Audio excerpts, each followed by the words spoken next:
الرحمن الرحیم الحمدللہ رب العالمین والصلاة والسلام علی سید الانبیاء والمرسلین سیدنا نبینا و شفیعنا مولانا ابی القاسم محمد اللہم صلی علی محمد و آل محمد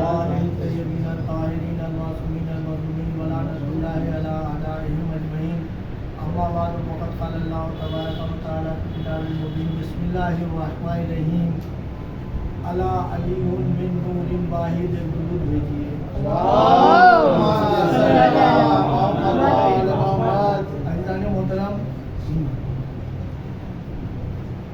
رسول اسلام کی بہت ہی مشہور و معروف حدیث ہے کہ میں اور علی ایک ہی نور سے۔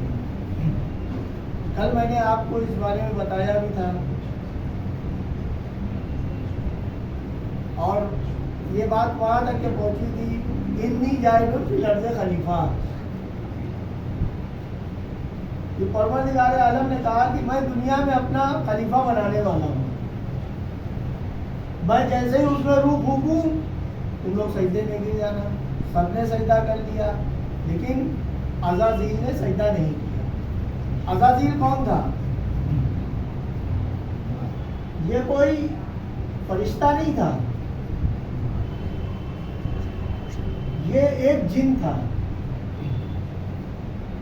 انسان کے خلقت سے پہلے پروردگار عالم نے اس دنیا میں جنات بھیجے تھے، تو یہ جنات آپس میں بہت لڑتے جھگڑتے تھے، تو پروردگار عالم نے ایک دن فرشتوں کی پوری فوج بھیج دی اور کہا کہ جا کے جتنے جنات ہیں سب کو مار دو۔ اور فرشتے آئے اور انہیں مارنا شروع کیا، لیکن یہ جو عزازیل تھا یہ فرشتوں کے لپٹ گیا کہ مجھے معاف کر دو۔ تو فرشتوں نے کہا کہ پروردگار عالم نے کہا کہ سب کو مارنا ہے، کسی کو چھوڑنا نہیں ہے۔ اس نے کہا کہ میں تمہیں اسی پروردگار کا واسطہ دے رہا ہوں کہ تم مجھے چھوڑ دو۔ اب جناتوں نے جو ہے فرشتوں نے پروردگار عالم سے کہا پروردگار یہ تو تیری قسم دے رہا ہے کہ مجھے چھوڑ دو۔ تو پروردگار عالم نے کہا کہ ٹھیک ہے، اس کو نہ مارو، اس کو چھوڑ دو، لیکن اس کو دنیا میں نہ چھوڑنا، اس کو اپنے ساتھ اوپر لیتے چلے جاؤ۔ اب فرشتے اس کو لے کے اوپر چلے گئے۔ اب جب یہ اوپر گیا تو اس نے جا کے اتنی عبادت کی پروردگار عالم کے پاس، نماز میں گیا تو نماز پڑھتا ہی چلا گیا۔ اب ہزاروں سال نماز ہی پڑھ رہا ہے، خالی ہزاروں سال نماز پڑھ رہا ہے۔ اب پہلے آسمان پہ یہ پہلے آسمان سے دوسرے آسمان والوں نے دیکھا کہ مولوی صاحب اب وہ جو ہے وہ یہ بھول گئے کہ یہ جنات ہے، سب اس کو کہنے لگے مولوی صاحب۔ اب سب نے کہا مولوی صاحب اتنی زبردست عبادت کر رہے ہیں، پہلے آسمان والوں نے دوسرے آسمان والوں نے ان کو مان لیا، اب مولوی صاحب وہاں بھی ہزاروں سال نماز پڑھتے ہی چلے جا رہے ہیں، روزے رکھ رہے ہیں، نماز پڑھ رہے، پروردگار کی عبادت کر رہے ہیں۔ اب دوسرے آسمان سے تیسرے آسمان، تیسرے آسمان سے چوتھے آسمان، بس سمجھ لیں مولوی صاحب ہم جو ہیں ہر طرف گردش کر رہے ہیں، کبھی پہلے آسمان پہ، کبھی دوسرے آسمان پہ، کبھی تیسرے آسمان پہ، کبھی چوتھے آسمان پہ، مولوی صاحب ہر طرف جا رہے ہیں۔ لیکن پروردگار عالم نے ایک دن لوح محفوظ پہ سارے فرشتوں نے لکھے ہوئے دیکھا کہ تم میں سے ایک ہوگا جو میری نافرمانی کرے گا۔ بھائی مولوی صاحب بھی تو وہیں تھے۔ اب سب جتنے بھی فرشتے سے سب گھبرا گئے کہ مطلب ہم میں سے کوئی ہوگا جو پروردگار کی نافرمانی کرے گا۔ اب سب فرشتے جو ہیں سب فرشتے مولوی صاحب کے پاس آئے، ارے مولوی صاحب آپ ہی کچھ کیے، ابھی لوح محفوظ میں لکھا ہوا ہے اور ہم لوگ سب جو ہے ہم میں سے کوئی ایسا ہوگا جو نافرمانی کرے گا پروردگار کی، آپ ہم لوگ کے لیے دعا کر دیے کہ ہم میں سے کوئی نہ ہو۔ مولوی صاحب دعا کرنے کے لیے کھڑے ہوئے، کہنے پروردگار ان میں سے کوئی نہ ہو جو تیری نافرمانی کرے۔ اور مولوی صاحب نے اپنے کو چھوڑ دیا، مطلب وہ تو مولوی صاحب ہے، مولوی صاحب نے اپنے کو چھوڑ دیا، باقی سب کے لیے کہہ دیا کہ ان میں سے کوئی نہ ہو جو تیری نافرمانی کرے۔ اب وہ دعا کر دی۔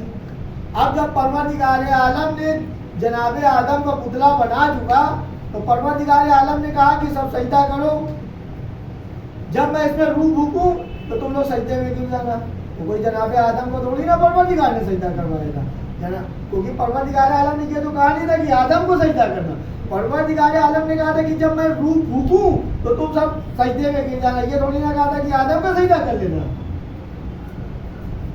لیکن مولوی صاحب کے دماغ میں یہی آیا کہ پروردگار عالم آدم کا سجدہ کروا رہا ہے، جبکہ پروردگار عالم نے آدم کا نام نہیں لیا ہے. وہاں پہ یہ کہا کہ جب میں اس میں روح پھونکوں تم لوگ سب سجدے میں گر جانا. لیکن مولوی صاحب نے یہ سمجھا کہ آدم کا سجدہ کروا رہے ہیں. جب سب نے سجدہ کر لیا انہی نے سجدہ نہیں کیا تو پروردگار عالم نے کہا کہ تو نے سجدہ کیوں نہیں کیا؟ تو کہنے لگا کہ آدم کو آپ نے مٹی سے بنایا ہے، مجھے آگ سے بنایا ہے، اور مٹی سے آگ جو ہوتی ہے اور مٹی سے افضل ہوتی ہے. پروردگار عالم نے کہا کہ تجھے کیسے پتا چلا کہ مٹی سے افضل آگ ہوتی ہے؟ درود بھیجیے.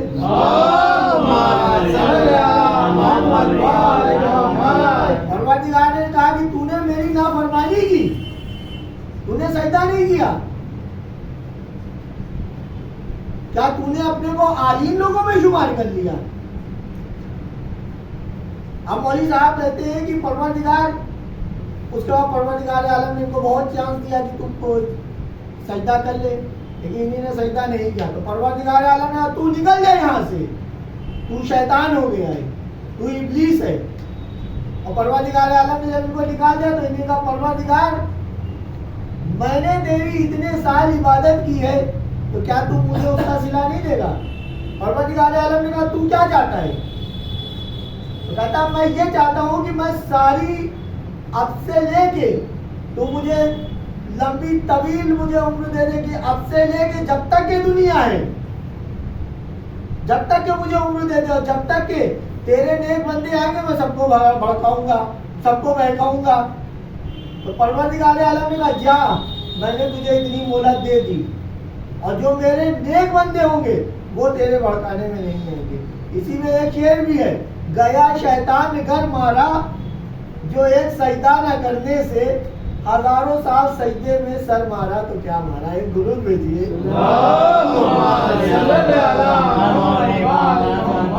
ضروری نہیں ہے کہ نماز آپ کو بخشوا دے، خالی نماز روزہ کرنے سے کوئی فائدہ نہیں ہے. یا آپ یہاں تو نماز پڑھ رہے باہر نکلے تو کہہ رہے لاؤ سٹا لکھ دو بھیا، میرا 50 روپے کا سٹا میرا بھی لکھوا دیجیے گا. ہاں وہ ارے اس کی تو وہ ہے اسلم بھائی ہم بہت بیکار آدمی ہے یار، کبھی کوئی کام کہو سنتے ہی نہیں ہے.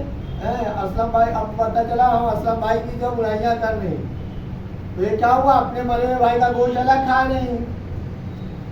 رسول اسلام نے درود بھیجیے.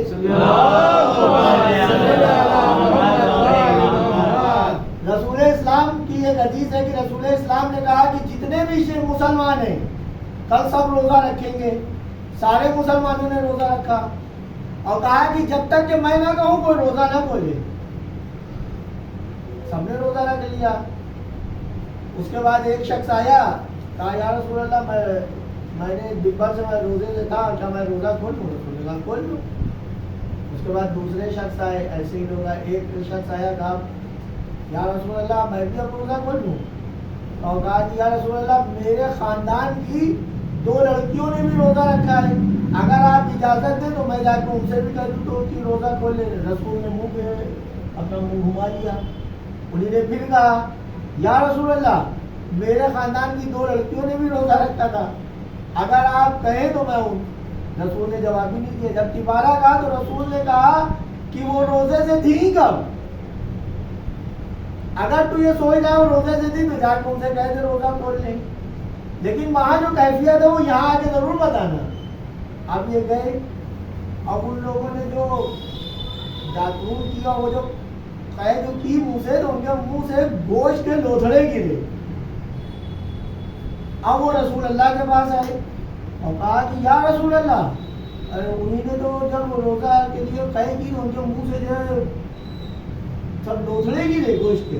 تو رسول نے کہا قسم ہے اس پاک پروردگار کی جس کی قدرہ قدرت میں رسول کی جان ہے، اگر ان کے منہ سے وہ گوشت کے لوتھڑے نہیں گرتے تو وہ آتش جہنم کی آگ ابھی ان کو اپنے قبضے میں لے لیتی ہے. درود بھیجیے.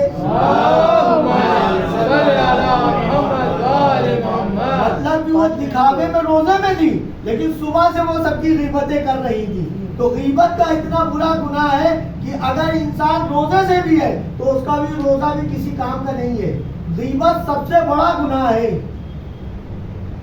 کہ پیٹھ گھومی مانو پیچھے گئے تو پیچھے سے شان گئے چلے گئے, ابھی آگے یہ ہوتے تو ابھی یہاں حصہ ڈبل کھانے کے لیے کہتے کہ ہم کو ڈبل چیزیں دے دو.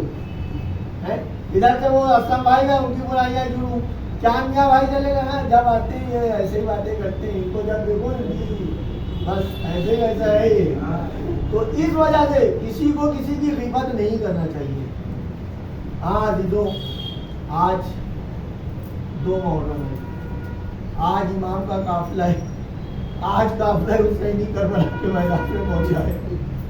امام حسین علیہ السلام 7 گھوڑوں کو بدلتے ہیں لیکن کوئی بھی گھوڑا قدم آگے نہیں بڑھا رہا ہے.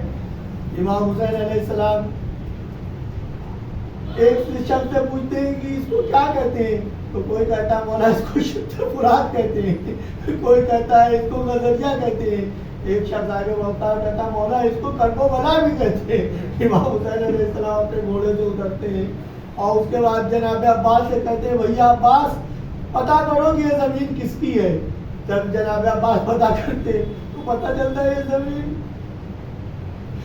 زمین جن لوگوں کی زمین ہے ان کو بلا کر آتے ہیں اور کہتے ہیں کہ بنی اسد کے لوگوں کی یہ زمین ہے. جب بنی اسد والے آتے ہیں تو امام حسین علیہ السلام ان سے زمین کو خرید دیتے ہیں. وہ کہتے ہیں مولا آپ کو خریدنے کی کیا ضرورت ہے, مولا یہ آپ اس پہ کیوں ہی رہ سکتے ہیں. کہا کہ نہیں. جب ان لوگوں سے زمین کی قیمت پوچھی, ان کو زمین کی قیمت ادا کی, اس کے بعد امام انہیں کو ہبا کر دیتے ہیں اور کہتے ہیں کہ 10 اور جو ہماری شہادت کے بعد تم لوگ سے بڑی اتنی گزارش ہے کہ جب ہماری شہادت کے بعد تب تم لوگ آنا, ہم لوگ علاقے میں دونوں کمل پڑی ان کو دفنا دینا.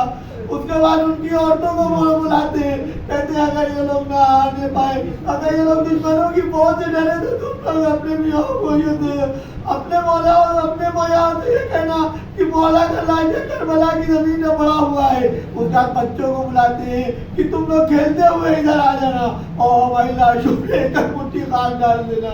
لیکن امام حسین علیہ السلام کا لاشا ہے جو بے گورا کمر پڑا ہوا ہے.